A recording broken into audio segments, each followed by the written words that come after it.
Hey guys, Nathan Duck River Honey, and today I am rebuilding my frame assembly jig. This thing makes it pretty easy to assemble frames. I've got these two bars here that just hold the end bars of the frames steady so you can get the top and bottom in and stapled and glued. This thing works really well. I've probably done 3,000 or 4,000 frames with it over the last several years. And, it's quick, it works good. I can do 120, 130 frames an hour on average. If I hustle, I've done 150, maybe a little better than that per hour. So it works well, but it's got one major flaw, and that is the end bars are made out of wood. And I'm using Titebond 3 wood glue to glue my frames, and I use a good amount of wood glue, so I get squeeze out. That squeeze out collects on the end bars and it tightens the jig up, so it makes it hard to get frames out.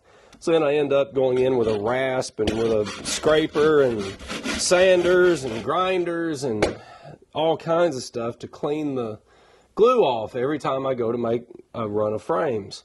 And that's really frustrating, so I decided to fix that. And that's what we're going to do today. I'm going to build basically the same jig. It makes 10 frames at a time, but the end bars are going to be HDPE plastic. And I don't think my wood glue is going to stick to this. I think I'm going to be able to scrape the wood glue off with a hive tool even after it's dried.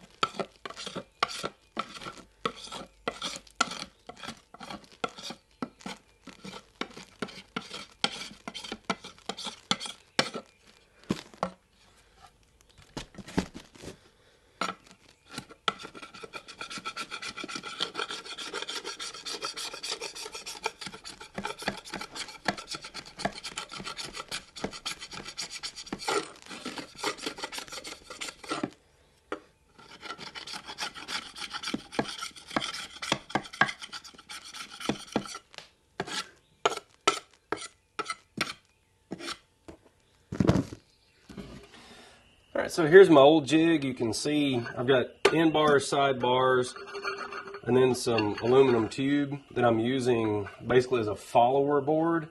You can actually use a board here and just put a strip inside and outside, and it'll just pop out. But I had tube laying around when I built this first one, and I like it and I'm used to it, so I don't want to change. So I just want to improve on what this is and fix this glue issue. So what I've got is MDF. This is scrap. I don't know if this is the best material for this or not. It is flat and it is straight. So I'll give you some dimensions on this. I copied the old one and allowed for the increase in the end bar width. The old end bars were 3/4 of an inch. These are 1 inch. These HDPE. I don't know that needs to be that thick, but it seemed like it would be plenty sturdy, and I didn't know how strong that was going to be, but it seems way stronger than what I need. I think a 3/4 would be fine on that. Anyway, sidebars are right at 19 7/8, and then the end bars, I cut those at 13 15/16. And I'll say that you want to use the frames from the manufacturer that you are committed to buying to build your jig from, and allow a little bit of wiggle room, because every manufacturer is going to have tolerance stacking where you've got one piece at the outside edge of the acceptable tolerance, and then that marries to another piece that's at the outside edge of the acceptable tolerance, and all of a sudden you've got a big frame that might be tight to get out or tight to get in or whatever. So a little bit of play is not a bad thing here. The frames will straighten themselves up if you put them together the way that I'll show you. So I normally put stuff together with glue, but I don't think that would work on this, so I'm not going to. I think I'd have to use some kind of an epoxy or something, so I'm just going to use deck screws, again, because I have deck screws laying around.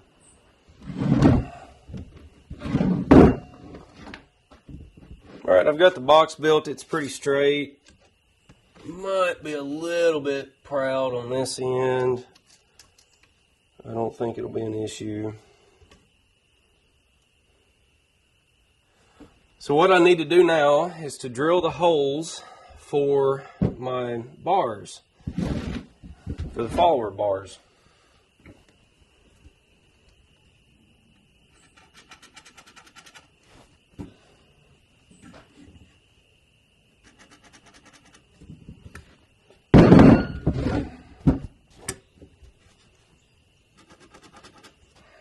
Alright, so drilling the hole for the follower bar is a little, it's got some consequence to it. You don't want to mess that up too much.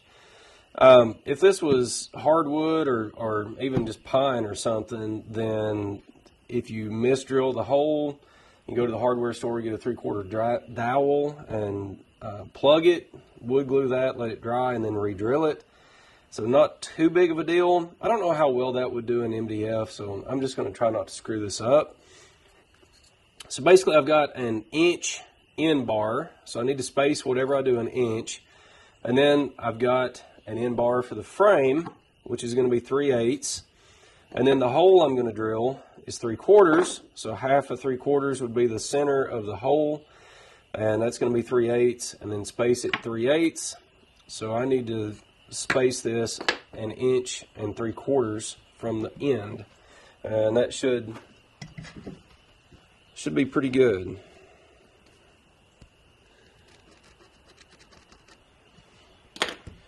I do have a circle rasp that I'll use to enlarge that hole a little bit just to make it easier to go in and out, and also that'll allow me to loosen the jig up a little bit over time if I need to.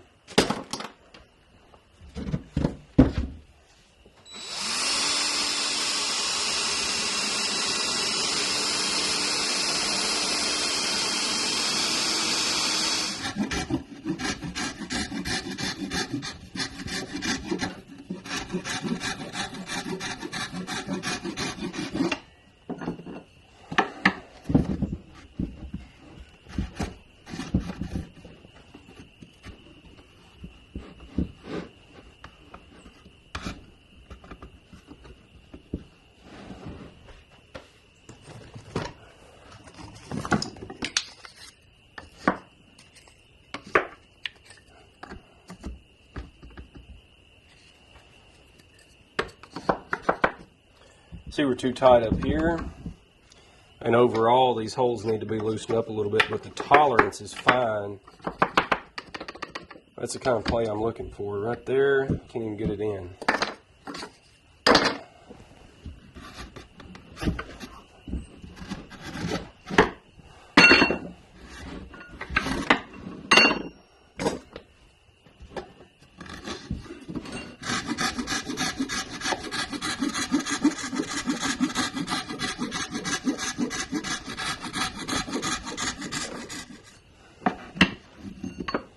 Much better.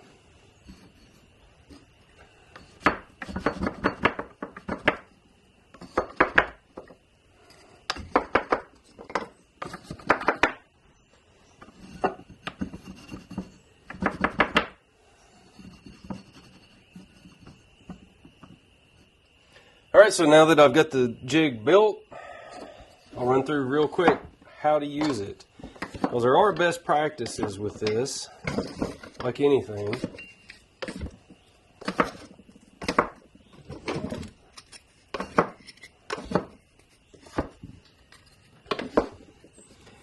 So I usually work from a big pile of end bars over here, and I actually don't have edges on my table, so I put stacks of end bars to keep them from falling off. And I use a glue bot. This thing is $10 or $12 on Amazon. I'll leave a link in the description. It is worth the money, I tell you. It makes it so much easier to apply glue, keeps it fresh. You can see I've got some side-to-side play. You do not want that side-to-side play when you're gluing. It makes it a whole lot harder. So I just hit one side, and I'm going to glue the ears.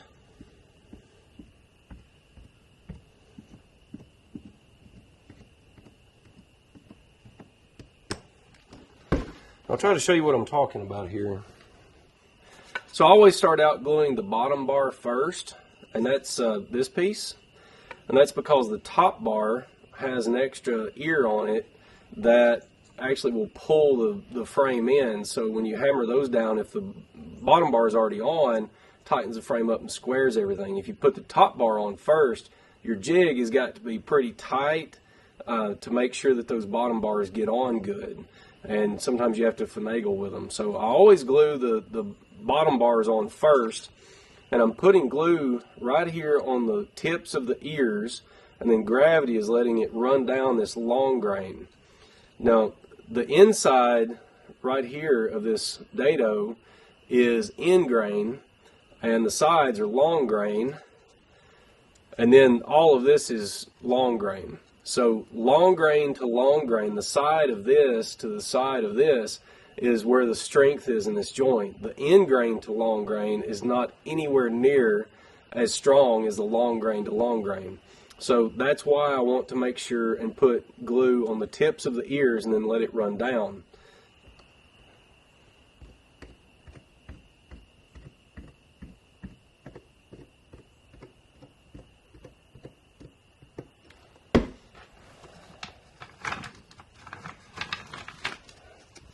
I keep a stack of 100 top bars and 100 end bars underneath my workbench here, and that works pretty good because I can bring 10 up at a time.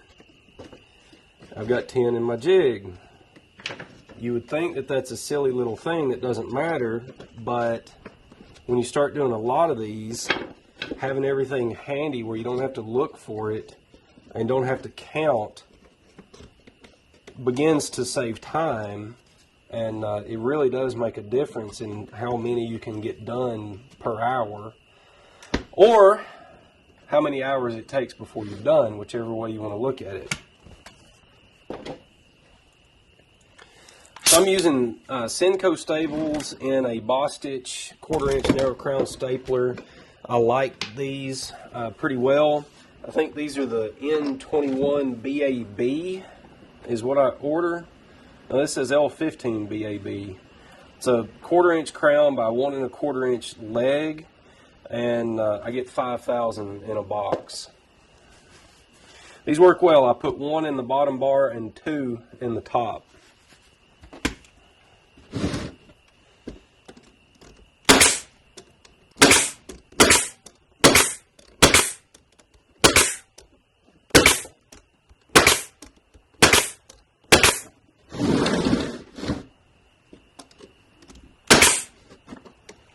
You can see I'm not quite in right there, so with this hand, my off hand, I can push that in and see it fully.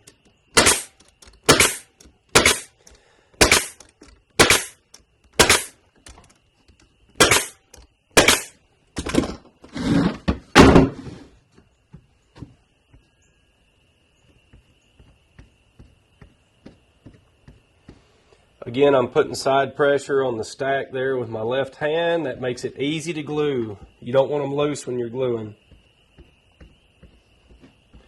Same thing here. I'm putting glue on the top of the ears and letting it run down into the corners. That long grain to long grain joint is where the strength is.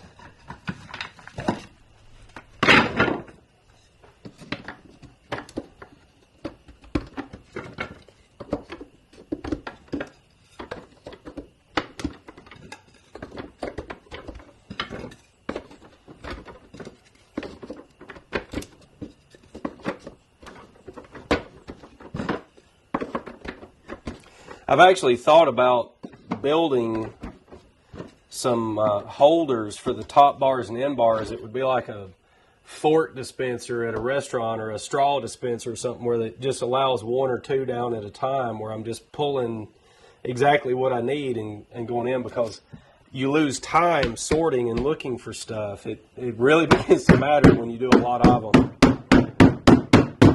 Rubber mallet to get these good and seated. I'm constantly checking my staples. I don't like running out.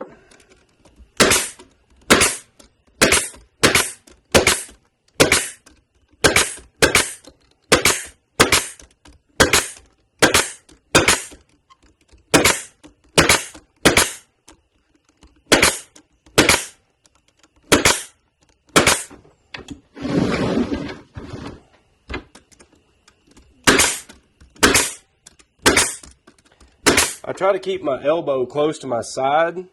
I find it's a little more accurate and less tiring if I do that.